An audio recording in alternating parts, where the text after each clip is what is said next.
Well, welcome everyone. This is Debbie Mayberry with National Kitchen and Bath Association. You're here for a third webinar of the month on lighting. Today's session is called, Is This Enough Light? The most commonly asked question with Kelly Ingles. She's the owner of Lighting Education Design. And Kelly, if you're there, we're ready to get started. Thanks so much. Hello, everyone. Exciting to get everybody started today, knowing that I get to share my information across North America, so that reaches out to so much more people. So I'm very excited about that. And I was very inspired by the name of my program, Is This Enough Light? Simply because it really is the number one question I get often when clients or anyone are looking at light fixtures. They really need to know this question, and I just never have one answer. So let's get into it. So Lighting Education Design was founded by myself. I broke it down to L as lighting, E is education, and D is design, to brief LED. This is the future. This is where lighting technology is going and will remain. And so I think that there's so much opportunity to learn and design and stay educated, which helped me inspire the name of my company. And I am so L stands for lighting consultant, and I added virtual there. This was always a service available to me, but now more than ever, we've all been able to test pilot more virtual experiences, and that is readily available. We do lots of different projects online. As an educator, I just like to follow all the newest information and technologies that are coming my way. I can understand in a lot of your design positions, you are learning so many other things, and I stay great at one thing, and that is lighting, and I love to be a resource available to you to help narrow the window of options, take away the overwhelm, and to give you the best understanding to what would be best for you and your clients. That makes us a design collaboration as well, so I can't do the job myself. I really like to get inside of your head, inside of the project, and really feel as though I'm walking through the project or seeing what you're seeing and creating the environments that we're creating. Lighting design has become so much more than just lighting objects because we're lighting an experience. So on our agenda today, what to look for. So we're going to break down the different things that we need to look for when we're talking to our clients, the color and the health of lighting that it has on the impact of our health, and different lighting techniques that we can do to achieve that. Lighting layers. This is some of the primary things that you learned in lighting design originally, which is general, task, accent, and decorative. And I can't talk about this category enough. This is really the ultimate key to understanding if you have enough light. And operation. This follows very, very strongly for me. In order for us to apply all of these layers and create an experience, the operation really is key. And I'm sure as I go forward and we get into that section, some of you might be thinking you have experienced some issues with your LED products, maybe currently or in the past, that may have caused strobing or flickering or maybe different colors. There's lots of different things that affected the control, and we are really troubleshooting that in the lighting industry today.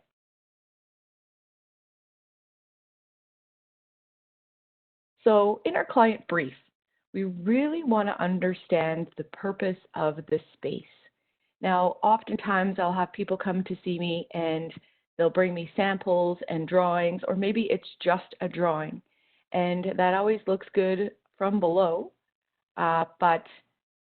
or looking down at, but really, we're really lighting different things in the room. And that could be, who are we lighting? Are we lighting someone that might be retiring? They might be older. Are we lighting a new family that maybe has young children and they're really active? And then consider what the space is used for. Is it a dining area that might be used as a game night? Maybe now it's a home office, or is there a dinner party? So this light fixture could really depend on what those experiences are within that space. And then what is the return on investment? Because we're buying LED products that essentially are lasting a lifetime, we really want to make sure that we are gaining that return on investment. There are lots of products that really look the same, but you'll see variable price points ranging from low, medium to high. And so what does that return on investment look like for your client? Are they in this home forever, or are they flipping this home and it's something that they just need a quick turn on? And so that's really where we factor in what price value we're going to start showing your clients a product and what to spend on. The type of room really starts to put limitations, especially if we're working with fixtures that suspend from the ceiling.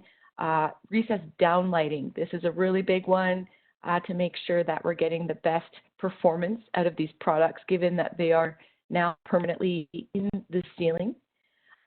So when we're looking at that, we have to consider our ceiling heights. Lots of these new beautiful builds are going above the normal 8-foot ceilings. We're looking at 10, maybe 12-foot ceilings, so that changes a lot.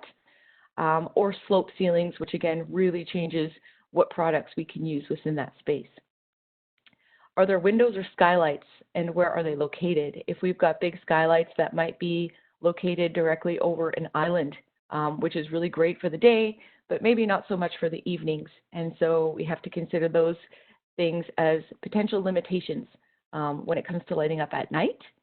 And then maybe there are interior beams or some really interesting structural elements that could be quite beautiful in the architecture, but also create a bit of a lighting restraint when it moves through an area that we believe we want to put a light where we need it the most for task.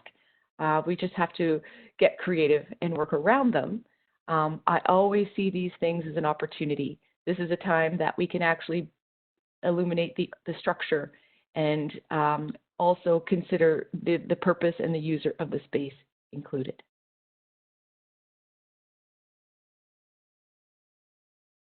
So reflective values. When we're considering on lighting a space, we have to remember that every space is different. If I'm lighting a space that is a duplex, maybe side by side, and a family is moving on one side and maybe it's a young couple moving to the other side, the design could be completely different. And so when we look at the color and the function of the space, if you look on the left picture, we're seeing a home office that's got a really dark painted wall. And on average, in lighting, we're really basing our light reflections on a white wall, white ceilings, and maybe a medium tone floor. So when we're coloring walls at a different color, or maybe we're introducing new textures, I really see textures as an opportunity for drama and creating shadows. Shadows are great when they're made on purpose. And so we can take a brick wall, for example, and graze this with light and make some really interesting shadows, which would lend to the mood atmosphere of a powder room. So just considering new textures, there's all these new beautiful materials that are coming into design, and I generally follow just to see, and I'm seeing lots of really large, maybe floral wallpapers that are becoming on trend, and maybe large drapery that's darker or thicker fabrics. All of these things are going to absorb a lot more light than normal. And so whether or not we used that light before, the application could be significantly different, and it affects our light distributions. Also, I want you to consider night and day. So oftentimes I'll have clients come to me in the bathroom and say, I have lots and lots of windows, we have lots of natural light, and getting lots of that today beside here. And so that's not always the case when we get into darker winter months. And so we're waking up at night in the dark, and we're also going to sleep in the dark. And so then we do require our artificial lighting to manage our functions in our days, whether it be resting or waking up. So lighting for nightlife, this is a really great one. So the daytime is always pretty obvious. We're getting natural light through our windows, but the lighting for nighttime is such an opportunity. We talk about the biophilia, where we want to bring in some of the nature into our homes and create more of a cozy atmosphere with that. This is lighting the exterior and lighting our foliage from the outside, brings it in at night. It eliminates the black mirror effect when all you see is your reflection at nighttime. Once you turn these lights on beyond these windows, it then brings the nature in. And so it's not only expanding our spaces, but now we're getting some of that greenery and lusciousness on the inside. And I think more than ever right now in our homes is we're looking for any experience to make this a bigger, more comfortable space for us all. So that being said, there's huge opportunities to use exterior lighting on the interior scheme of things. As an example, I recently designed a project where we have a courtyard and an ensuite is overlooking into the courtyard. And because of smart controls today, we have little limitation in terms of what we can turn on and off and dim and control. And so as a luxury scene, if she is relaxing in her bathtub, looking out into her courtyard, we've illuminated a fireplace and some foliage that became an interior scene for her bath time. So now she's not just seeing herself in the window, she's now extended that and she can see into her yard. She can now have that extra feature of that cozy feeling. And I think things could actually look beautiful lit in the snow as well in the wintertime. So it's not just for summer. So what to look for when we get into color? The circadian rhythm is our internal 24-hour clock. This is how the rise of the sun comes from warm and moves into a white, into a blue at high noon, and then falls back down into our warm light for the evening. This is really what regulates our body functions, our internal body functions. This is how animals survive in the wild, and they know when to rest and be awake and vibrant. And so as humans, I think we really function on this on the regular, but we've started to lose a little bit of the benefits on our health that this has. And some of the disadvantages that we have is overexposure to screen time. I think that's a big topic right now that we're talking about. Working isolated in our homes and on screens is just managing that. Some of you may have tried filters that you can move to a warm color at a specific time at night just to eliminate some of that blue. So if you take this color chart and you put timelines in there and you know when it's time to rest, but your computer screen is sitting in more of a blue color, you're sort of opening yourself up to that, which then sometimes can help with your sleep, disrupt your sleep pattern. It's overexposure to blue.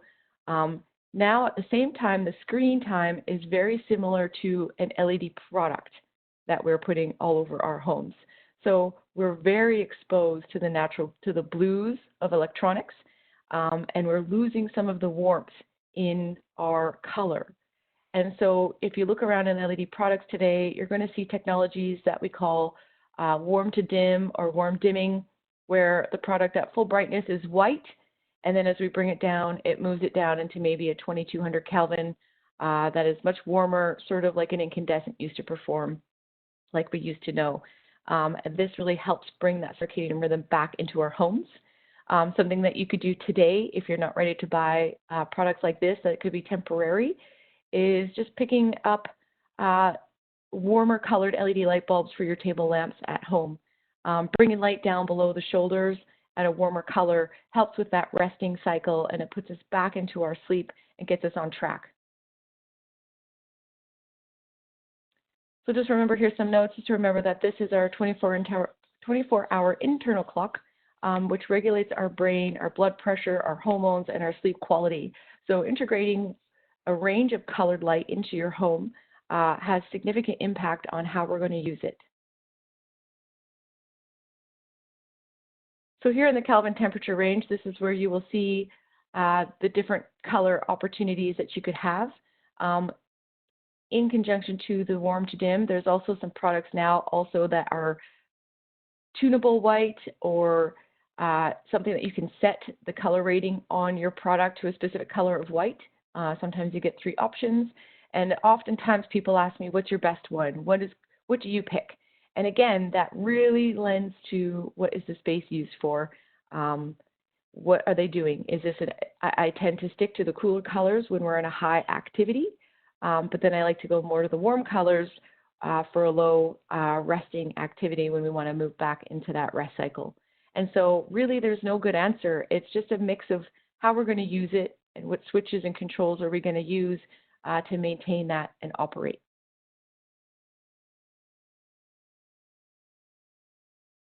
So back into different fixture types. I know if you ever did some lighting work, this is some of the very first stuff that you would learn. And I want to dip back into that just to bring back the reminder about what you're looking for. Lighting fixtures have really taken a big change from a traditional chandelier or a traditional pendant and moving into some really unusual looking designer pieces because of the opportunities we have with that small LED. Ceiling fixtures are fixtures that mount directly to the ceiling flush. You'll see lots of little flush discs now in lighting design that sort of just replicate a pot light, but now are just flush discs. And I urge you to be cautious when using these. They do show quite a bit of glare, which is something I really try to avoid. I think that that's a contributor to disruption of our sleep patterns. And they're really great if we're using those in a high active area. If that's a space where you know you're always active and always working, maybe it's a rec room in a basement, maybe it's a kid's bedroom where you just need that and they use table lamps to rest at night. Consider that as something that you have to know really is an active space and you're going to take advantage. Dimming can be challenging at times. Track lighting is something I'm actually seeing not much happen anymore. But it depends on the products. They're getting more innovative and creative. We still use it for an accent layer. Wall mount fixtures, of course, wall sconces in bathrooms or bedsides. I'm seeing lots of wall mounts being used in kitchens over sinks because we're getting rid of upper cabinets, and I really love this look. Vanity bars in bathrooms, and consider portables too. Portables are something that we can attach to the wall after. And architectural lighting, this is my favorite column, the one I tend to work with the most. Linear lighting products are a brand new opportunity. Again, with LEDs, we have this opportunity to use extruded channels that we can submerge within the drywall or maybe even flush and just create a whole new lighting dynamic within a space. Recessed down lighting is something we're all familiar with. I think that there's an overwhelming amount of options that I'm sure most of you have experienced and have been confused and maybe have had some good and bad experiences. Cove lighting, again, something in the past that we used to use often and then just got challenged by the construction or the space available or the products that were used in terms of maintenance and going up there and changing maybe a fluorescent tube or old LED style rope lighting used to be high maintenance in terms of dealing with or hard to get to. And we sort of kind of walked away from them. And now I really like to push it back. I think it's one of the only ways that we can create a naturally lit environment within our spaces. We don't always need to be lit over the head. It's sort of unnatural. So I tend to like to push the cove opportunities. And illuminated pockets is one of my favorite categories that I like to talk about.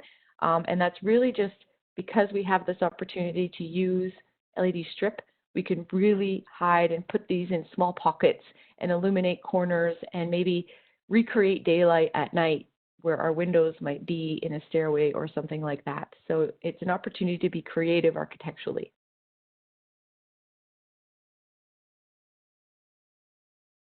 So what's also very important is the direction of the light. Omnidirectional puts our lighting in all directions. So when we're looking at a light fixture and we're considering, is this light fixture enough? Consider what direction the light is moving from the fixture. Is it directly down? Is it in both up and down? Or is it just up? And again, we have to remember that these are all different reasons and different functions that we'll be using that. Obviously, the direct is going to provide us more task, but maybe the indirect might be something that's more relaxed.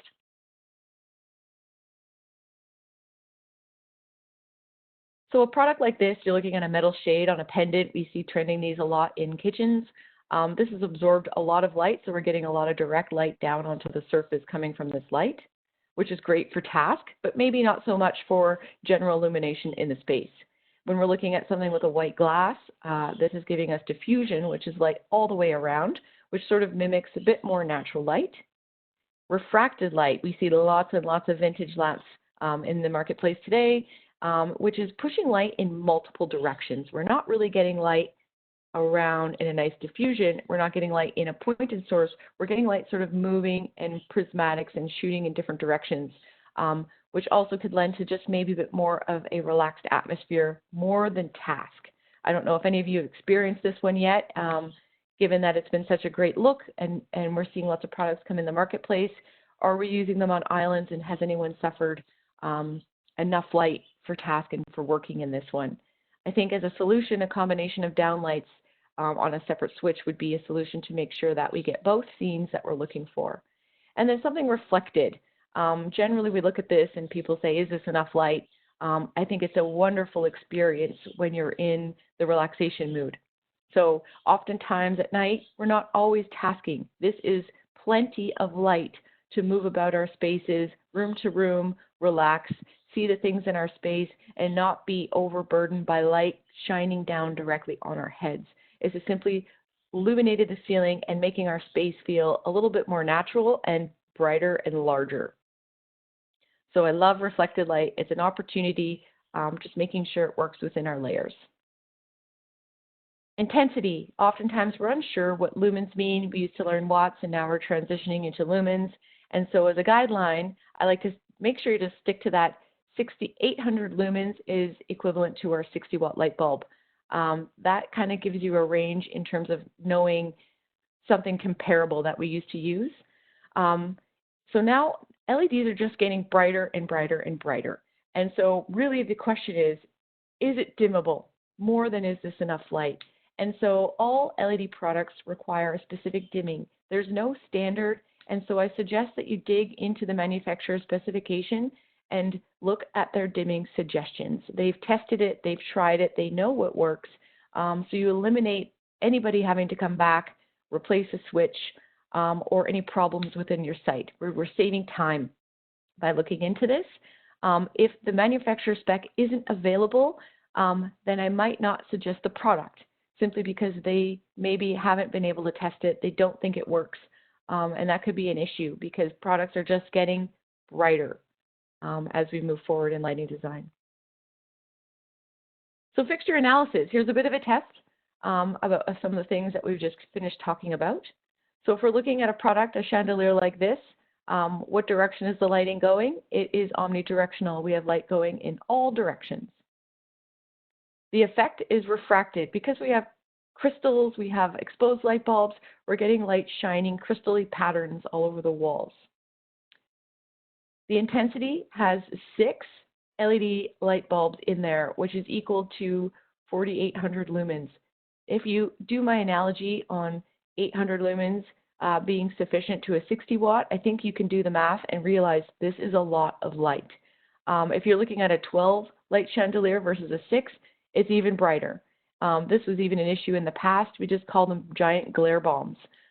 You never really want to see this thing on full intensity, so making sure it dims is so significant.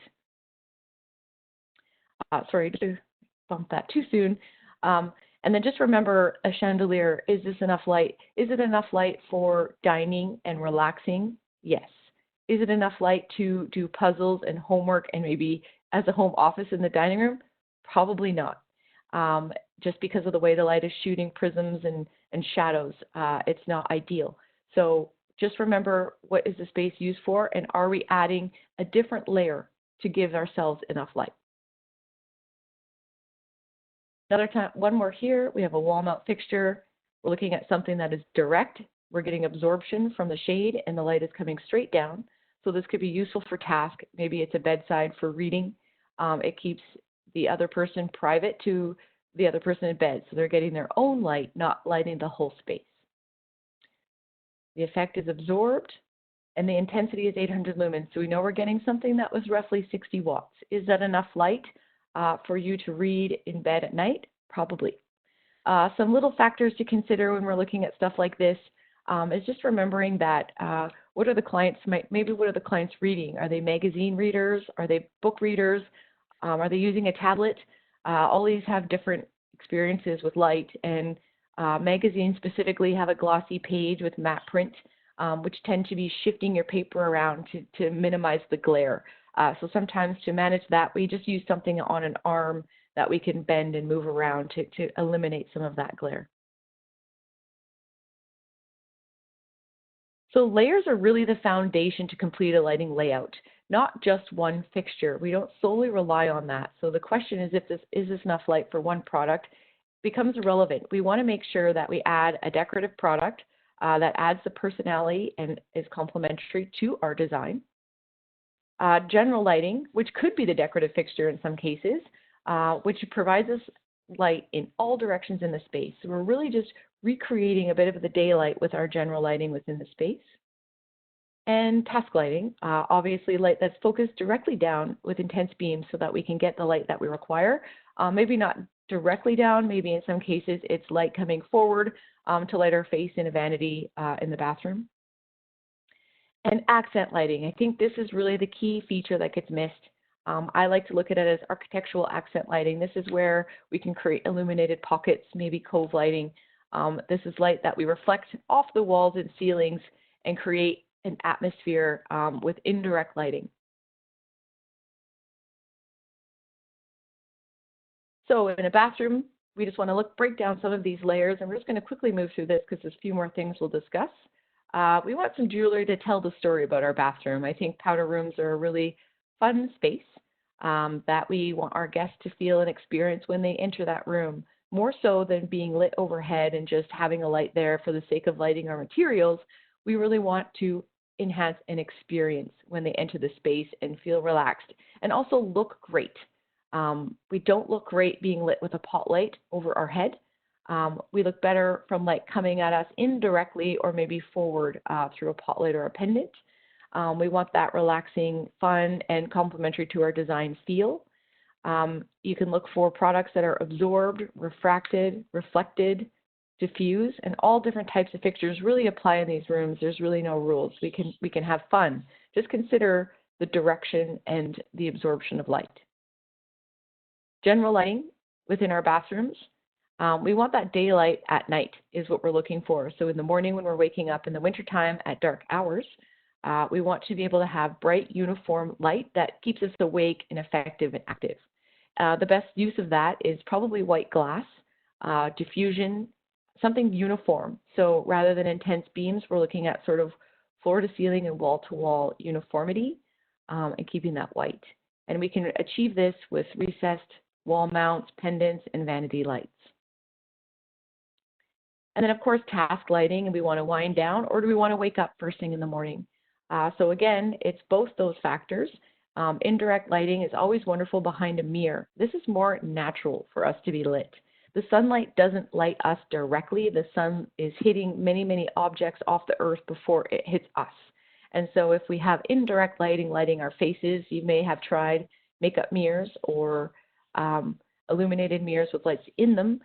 This is such an effective way to light all the way around the face, similar to the Hollywood strip that we used to use in the past.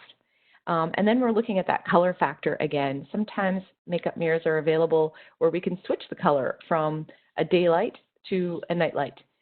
This has significance if you're getting ready for the day. Are we using a daylight color on our face as we do our makeup? Or are we going out at night and now we're using the warm color on our face to do our makeup and see how we look in those different colors of light? And sometimes you can get these opportunities in different products like recessed. An accent layer again, background and silhouette lighting. This is similar to what I'm talking about with an illuminated pocket. Now that we can use multiple different little linear channels and different LED products, we can create this atmosphere with silhouettes of light as an accent, and how beautiful and comfortable, intriguing, and relaxed the space can feel when we take advantage of accent lighting. So we want to keep it indirect, direct, refracted. We can have a lot of fun by using cove and pockets. Floor lights is an opportunity to even light foliage from the interior, something you could add to your spaces today. So here's a little bit of bathroom layout. We put the layers together and we can include our decorative, which are the vanity fixture and a chandelier over the tub. We have our general illumination with downlighting. We have our task lit mirrors, and we've added some wall sconce for some accent. So this looks like it's a lot of lighting when you're looking at a plan, but in real life, if you're thinking about how these are going to be operating, when you're using the space for different things, it has massive significance. We spend the first place in our home when we wake up is in the bathroom, probably the last place that we spend before bed. So these different changes in light have significance on how we operate and function and move about our days. And we move into kitchens. We want to be able to create focal points with our decorative lighting and bring our design all together.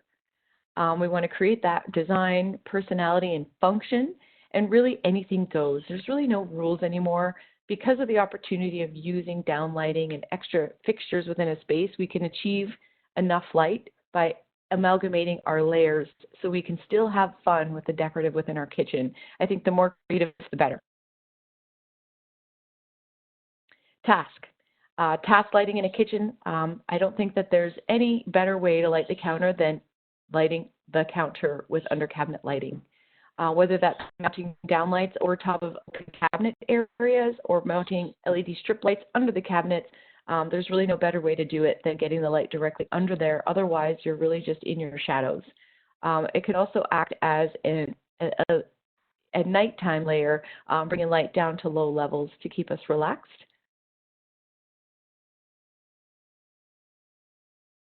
And general layer, we want to mimic that daylight again within the kitchen so that we get all of our absorption and things that will light our spaces with downlights. And once we have everything on, oftentimes you can look at that as general as well, as a combination of pendants, downlighting, and under cabinet lighting within that space. So we're really just sort of filling the room with even uniform brightness to get that general lighting. So if you remember and consider the fixtures we're looking at, direct fixtures work, just white, diffusion, reflected light can work in some cases where we're just getting that brightness, and omnidirectional, having light go all the way around the light fixture. And then, of course, our last one is the accent lighting. This is enough light to see by. This could be the lighting layer that you use at night after dinner's done, everything's cleaned, and maybe we just leave this layer on that could be in the shelves, in cabinets. Maybe it's under the kick, maybe it's the ledge of the kitchen cabinet countertop. This accent layer is helping us stay relaxed, us wind down from our day, but it's also enough light to see by at night that we can still enter the kitchen, grab a glass of water, and leave the room without having to turn everything on and everything off. This can disturb our relaxing pattern that we had with light in our experience. So opportunities in the kitchen we can do, of course, is under cabinet. Picture lighting is a really great way. It's something you can add later. You can do plug-in. There's battery products as well. It just gets you this extra layer that you can put in.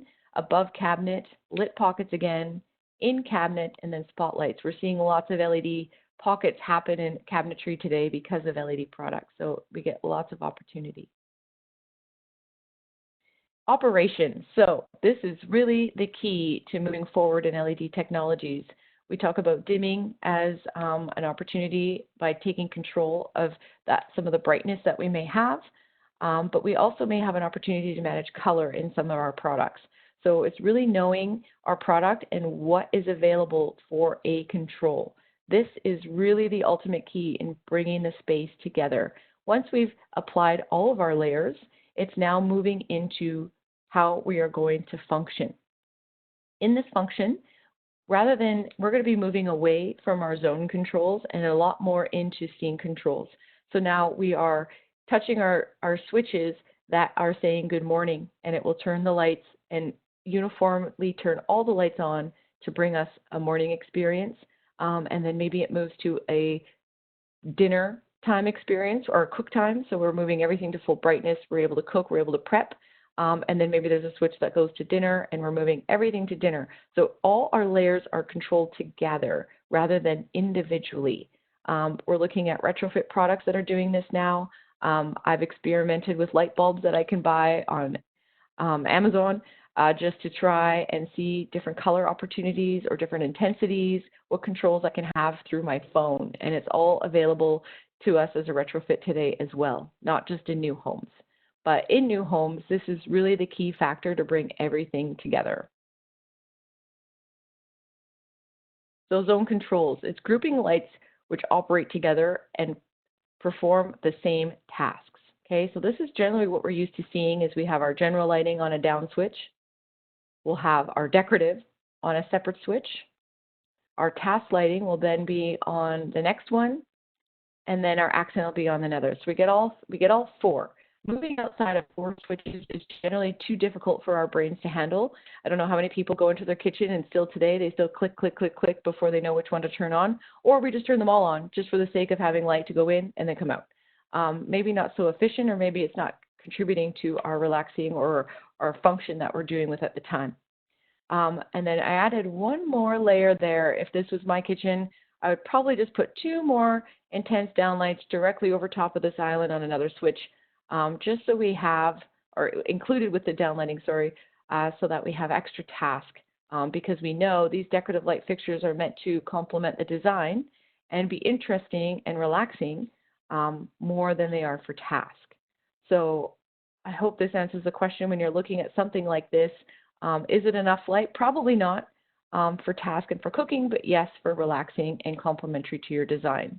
Those are the aspects. We have to layer these lights together to really perform and get what we want. So scene control. So this is a bit of work that I do with our clients for looking at a kitchen, and I amalgamate all these 4 layers into a spreadsheet, and we locate them on a symbol. We discuss some of the light output that they have, and the different color that they may have. So one product might be warm to dim, others might just be a warm color. CRI, sometimes all these terms confuse people. Our CRI is the color rendering index. This is how well we are rendering color.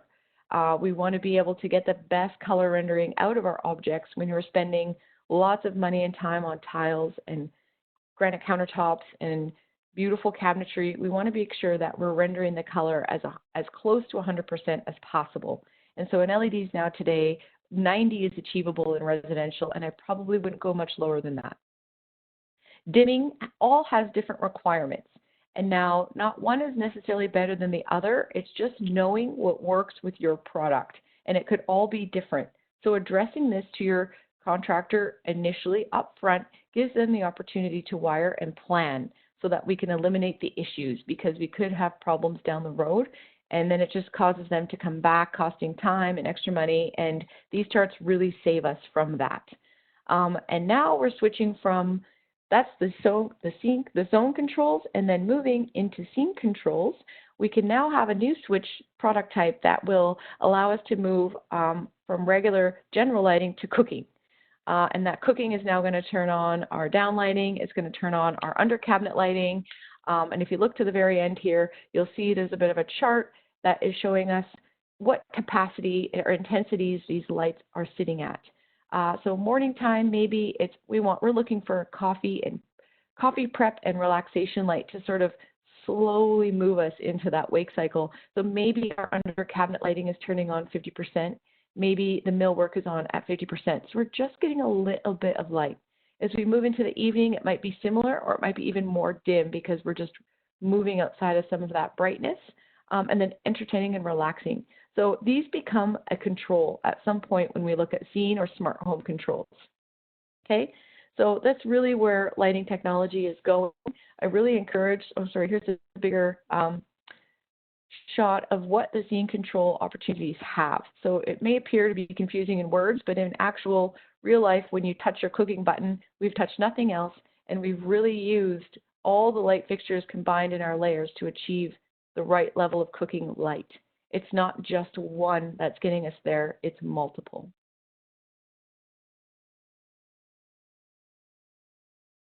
So setting the scene, there's so many different types now. We can do anything that's wired into our houses directly, or maybe it's Renault, or now maybe it's an app. All these are available to us. It doesn't have to be super expensive. Just be mindful when you try out, experiment with light bulbs that are color changing. Something I've learned is that they don't work on a 5G network. So if you're only 5G, just remember that that is a limitation, and I haven't been able to troubleshoot that. So maybe someone else out there could help me with that. But introducing colored light bulbs was a fun opportunity for me to try in my lamps and try and recreate scenes and see how it helped change my mood and move me through. And I got as far as testing it, and then we changed the internet, and now they're stuck to blue. So lessons learned when we're test driving new products, to make sure we do our research a little bit in advance. So bringing these scenes really brings our space to life, more than just turning on the chandelier. We're turning on an experience. We're improving the efficiency. We're not turning on all 25 pot lights in the kitchen just to get a glass of water. We're turning on the lights that we require, which saves the energy. And this also is managing our circadian rhythms. And so again, we're not using too much light when necessary. We're controlling what's necessary for that mood at that time. So in summary, what we want to look for is knowing what to look for has the biggest impact on the outcome of our overall design. So breaking down what direction the light is going, what color is the light, and what is the experience we're really trying to get. Understanding the layers, the difference between these functions, will increase the comfort and convenience of our space. So don't forget about that accent layer. I often find that we focus on decorative, we think about task, we look at general, but accent is really the layer that's missing. I think that's an opportunity for architectural lighting to really allow it a place to shine. And operation, this is the one key factor which blends everything together and is the largest element to our design. I really think no matter where the lighting technology goes, it's irrelevant until we know how to manage it and control it. This is really the future. So as we get all these wonderful, beautiful new products, we want to have control. This is what's going to give us those environments. I don't know how many people have bought a really cool new linear LED strip that was over the island and quite beautiful, and they turn it on and maybe they find it too overwhelming and too bright, and it doesn't quite work for the space. But taking control may change some of that. And so just making sure we're briefing our client, asking the right questions, and knowing what's available in lighting technologies, because there is significant impact to our health. So I just want everyone to know that we are in this together. So hang in there. Know that I'm available resource to you to ask the right questions. Because we've moved virtually, really anybody can connect with me and ask the questions and take away some of the stress of knowing, is it enough light? Is it the right light? Am I asking my client the right questions? We really can clarify a lot of those things by just connecting online virtually. So I invite everyone to follow and connect with me, my website or my social media page, Lighting Education Design. I love to hear questions. I love that there's never no wrong question or a silly question. So please, I think this is an opportunity for everyone to reach out and ask questions. So that's it. Thank you, everyone, today. Oh, Kelly, are you still there, my friend? Yes. Okay, great. I was afraid that maybe you were deciding to go away because we have a ton of questions, as you can imagine. Yo, I sped it up knowing that. So let's get started, right? Yes, all right. Please. So do you have any recommendations for a tunable light or warm to cool adjusting for light bulbs or fixtures? I think that I can't necessarily pick a brand specifically, but definitely I think the number one key factor to look for is making sure that there's compatible control. Again, it comes back down to making sure we can operate these things and what some of the limitations may be. So doing that research in advance when you're looking at a product that suggests the opportunity of tunable or warm to dim, I think the warm to dim opportunity is more available than the tunable right now. I'm seeing a lot more tunables become available, but just remember the limitations on control. And that's the key factor. So if you're designing a space, I would have that conversation with your installers, your contractors, or your automation guys, and seeing what works best for them and what's available to them. Generally, they'll have a preferred brand. Everybody's doing it. All the big manufacturers are doing it. I always stick to brands that are familiar names, because if there's a 5-year warranty, you know that they're there still in 5 years. So my recommendation is everybody's doing it, but just make sure you do your research in advance. That's great. So you mentioned dimming. So a couple of people had questions about your thoughts on dimmers. I know you covered it a little bit, but maybe you can go just a little further on that, please. On dimming specific. So yeah, so dimming has come a long way. I think we've all experienced strobing, flickering, noises, buzzes, and now we've really got past those hurdles, and we are we're able to manage the light. We're able to dim without complication, providing that we're using the right component. So remember that an LED chip is an electronic component, and a control is also an electronic component. So making sure that they're compatible. So it's the data in the specification that will decide what the best dimming is required. In conjunction to that, we're now seeing products that have even more significant dimming range. So one of the standards is that products would dim down to 10%. I think we were all excited going, that sounds really great, but the reality is 10% is still 32% visible light. So if you have 12 pot lights and 32% visible light is still available down at 10%, that's quite a bit of light, and we're losing that really relaxing comfort mode. So now you can see products that will dim down to 1%, giving us even more relaxing and more control. If this is a forever product, remember the client. What is the return on investment? Because it's always going to be more expensive. So just considering what that value is to the client and giving them an understanding. Often people will look at lighting design and say it's too expensive until they are understood what's available. I hope that answered the question. Okay. So some other questions came up based on what you just said. So what do you think of hyperbolic downlights and programmable dimmers? Hyperbolic is just the reflector, which is generally putting light in one direction, which I really believe is important because that's control. Hyperbolic is something that's going to control glare. So when we talked about the discs that are really trending right now that have a flat white lens, that is the opposite to the hyperbolic. And so we're eliminated the whole reason that a pot light is recessed. We want a pot light to perform much like our eyeball, which sits back, so we can manage glare. And so if our pot light sits back up inside with a great hyperbolic reflector on the inside, it gives us direction and puts the light in the direction it needs to go by eliminating glare from sitting surface. And sorry, what was the second part of that question?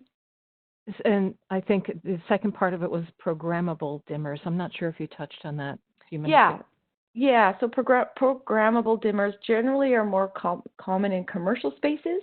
I find that our days are too erratic to have something programmed in a residence. We move through different cycles. It's a different environment. So we're not doing the same thing on a day-to-day. So I don't see them as much. Maybe on the exterior lighting is something you can program and have come on a timer. Maybe it's living room lamps that you can have on a program or a timer to turn on a certain time of night, just so we have light to see by and move about our spaces. Okay, very good. So someone's asking about how often do clients hire lighting specialists in addition to an interior designer and or an architect? And then they were asking maybe if you could give, they're assuming that you're a lighting consultant. And of course, they're wondering, a range that you would charge or someone would charge for that. Yes. Yeah. So it's always different. And I welcome a discovery session. We can always have a quick email what your projects may be, and we can always start from there.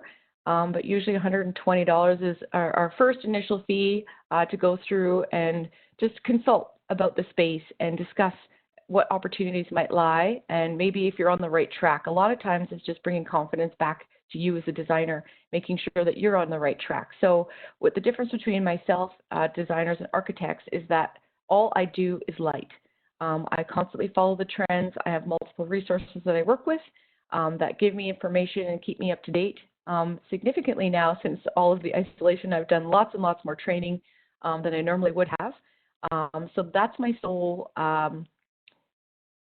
day-to-day is just lighting. So primarily my best clients are the interior designers and architects, because you can give me the visual of the space, maybe some of the construction limitations, and we can work together and collaborate a space for the best outcome. That's a great answer. Thank you.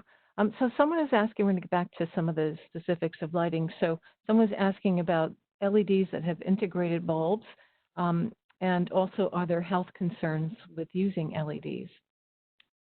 So there's been no studies that have been impacted us in terms of any mercury or UVs that are problematic for LEDs. I think my only concern with health is that the underlying state of an LED is blue. And so that overexposure to blue light, which disrupts our circadian rhythms. And so that's where color has significance, where we can control and manage color, or maybe put them in other sources to bring that relaxation factor, because we've not only exposed ourselves to overuse of screen time, but now we're lighting our houses with screens, essentially. So controlling color, I think, is the most impactful thing we can do with LEDs, and we never got to do that before with other products. So that is important to me. Sorry, what was the first part of that question? It was about the person has seen LEDs that have what looks like integrated bulbs, and she was wondering if you had any info about those. Yeah, so integrated bulbs are the test pilot that I had done with a something I could program as well. I could change the colors, but some of the limitations, like I said, was the Wi-Fi connections. There are products that are Bluetooth, which would be less complicated, just more expensive. So I think all the ranges are available to us and our clients depending on what they're willing to spend. And some of the research that I do with my clients in a consultation is give them those tiers. Here is a color opportunity for the space, and here's what a good, better, best option looks like. And it really gives the client an opportunity to identify what they're spending their money on, because generally the higher option is the best one, but now you know the outcome. We know the limitations. And so screw-in bulbs are a great resource, but just know it's not always something you can just go and retrofit your whole house and control off the bat. You might have to switch your control, and that could be $100 switch on each fixture that you change. Okay. So you just touched on something, and there's a whole list of questions here that I've been collecting, but when you talked about integration, so someone in the audience was asking about 5G. Apparently, I know that's a big thing right now, and she was asking if it's an app. I know it's not. It's actually, can you extrapolate a little bit on what 5G is? Yeah, so it's just the bandwidth of your internet range. I think that the internet availability starts at 2.4, and then you have the option of moving to 5G. And in some places I've been, you can select that in your Wi-Fi network. And then just recently when I switched to my internet, it only allowed me to have 5G, and I no longer had the 2.4 access. And so what that means is that there's just a quicker internet, faster resource. And what it did, though, is that it blocked the connection I had to the LED. I'm not sure I'm so technical enough to talk about the Wi-Fi stuff. So all I know is it didn't work, so just be careful. That's good advice. So let's see. So we were talking a little bit earlier about some lighting in the bathroom as an example. So someone was asking about, okay, can you actually have like a lighted mirror in combination with other lighting fixtures in the bath? As an Absolutely, 100%. That's another layer. I call it a task, And I find if I'm going in the bathroom and I'm first waking up and I'm super tired, what's really cool if you talk about programming or light switches or smart systems is we can actually set our bathroom to a nice low light level. Our mirrors are maybe illuminated 50%. As you get in the shower, the time will slowly move the lights up to full brightness so that you have time to wake up in your shower and then come out and have perfect bright light to do grooming and whatever it is you need to start your day. That is so cool. Yeah, really cool. That's where the technology is going, and I can't vouch more for people to use illuminated mirrors in the bathroom. It is the best way to light your face. Okay. So there were a lot of questions in here about the use of a chandelier over a tub. Is it code compliant? What is the best lighting that you would suggest for over a tub? Because there's a lot of different codes apparently by state, perhaps, or more that varies. Yeah, and I don't know all the different areas and what the limitations may be for us here in Canada. Generally, we just can't be able to be standing in the tub, touching the light and the switch. It's the switch that has to be a significant distance away so that we can't operate the light from being submersed within water. Those are generally the limitations we have, but I encourage them. But I also like to remind people and consider the user who wants to stare at themselves illuminated in the water, you know? It's something I like to think about. So I started putting light down on the floor and maybe shooting it up, or light that's indirect, or maybe the light is just illuminating the ceiling. I don't necessarily want to see myself completely illuminated in the bath. So consider the refraction, the sparkle. The chandeliers are wonderful. Just knowing that we can bring them all the way down to a nice dim, because if we lose that range and it's too bright, we lose that comfort. Okay. So someone asked about LED tape, and do you have a preference? And could you specify? And do you like the open or lensed style? LED tape. Yeah, so again, it depends on what you're lighting. If you're lighting, say, like something that's like, say, millwork that's matte black, then the LED tape could be exposed. It's not going to be super reflective. But in opposite to that, if you're lighting a glossy black material with LED tape, you might see diodes reflect back into that glossy surface, and that's when a diffusion would be significantly important. Every application is different. I never really have a good answer, and that's when we have to sort of do the review in a consultation where we can suggest, I look at those factors, we look at reflection and absorption of light as what's important. Yeah, so every space is different, apparently. Mm-hmm. Yes, thank you. So we went through all the questions pretty much about, like codes and over the bath and things like that for lighting. But is there a rule of thumb for pot lights? Someone said they've heard one pot light for every 25 square feet. So rule of thumb is always something that we learned. I think even in design today, you'll learn that rules of thumb change on products. And that the problem with LEDs is that the intensities are changing from brand to brand. So we're looking at products that might be 600 lumens, there could be 800, and then there's 1,000. Then in conjunction to that is there's different beam spreads.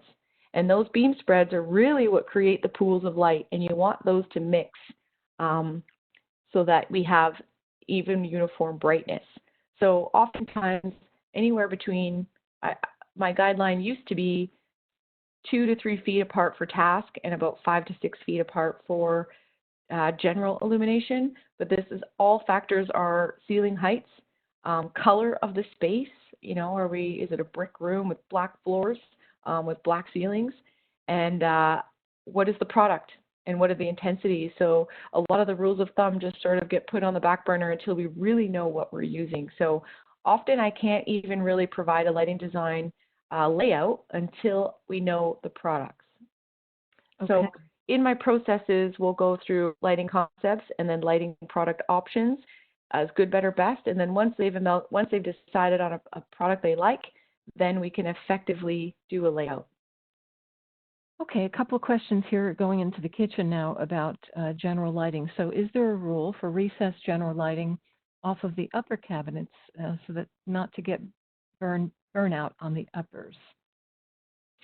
Burnout isn't necessarily, burnout won't happen unless there's heat issues with LED products. If they're compromised and in a space that's too hot, that's generally, you'll see depreciation. So maybe you'll see the light that used to be a nice clean cone and it'll turn into a bit more of a blob. You might see it change color from the others if it's into a hot of a space, or you might see the light levels decrease. So we'll see depreciation before we'll see burnout, probably. And then in terms of placement, always to the edge of the countertop so that we're not standing in our own shadow, but we're also not losing too much light to the wall. And oftentimes I like to make sure I've always look at the arc of the light to make sure that it's aligned. Uh-oh.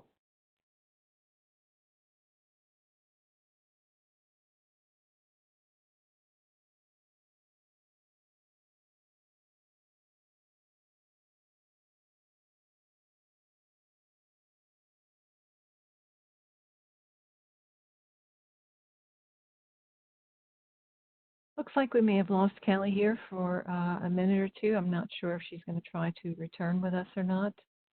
I apologize for that. So let me just see here if she is able to return with us. I don't think she is at this point. So I want to thank all of you for being here with us today. And here's Kelly's information to get in touch with her. This recording will come to you along with the evaluation survey tomorrow. I want to thank once again all of you for attending, and of course to thank Kelly for her time and her expertise. This has been a great session, and I hope you all have a great day. Take care.